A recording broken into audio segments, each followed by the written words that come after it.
దేశం పట్ల, దేశ విద్యా వ్యవస్థ పట్ల పెద్ద అవగాహన లేకుండా, మన దేశంలో తిరుగుబాటు స్వభావాన్ని సమర్థించే వాళ్ళ యొక్క తెలివి తక్కువతనాన్ని వాడుకుంటూ ప్రచారం పొందుతున్నాడు అభిజిత్ దుప్కే అన్నది సరైన పాయింట్లని తీసినప్పుడు దొరికిపోతున్నాడు.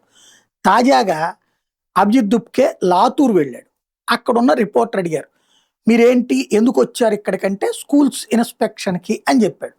ఇక్కడ ఎమ్మెల్యే ఎవరో తెలుసా అని అడిగితే 30 ఏళ్ల నుంచి ఇక్కడ ఎవరు ఎమ్మెల్యేనో తెలుసా అంటే మేబీ బీజేపీ వాడు అయి ఉంటాడు అని చెప్పాడు. సారీ అండి, లాతూర్లో 30 ఏళ్ల నుంచి కాంగ్రెస్ పార్టీకి సంబంధించిన దేశ్ముఖ్ ఫ్యామిలీనే ఎమ్మెల్యేగా ఉన్నారు అని చెప్పారు. అయితే ఎంపీ బీజేపీ వాడు అయి ఉంటాడని చెప్పాడు. లేదండి, ఎంపీ కూడా ఇక్కడ కాంగ్రెస్ పార్టీనే అని చెప్పింది లోకల్ జర్నలిస్ట్.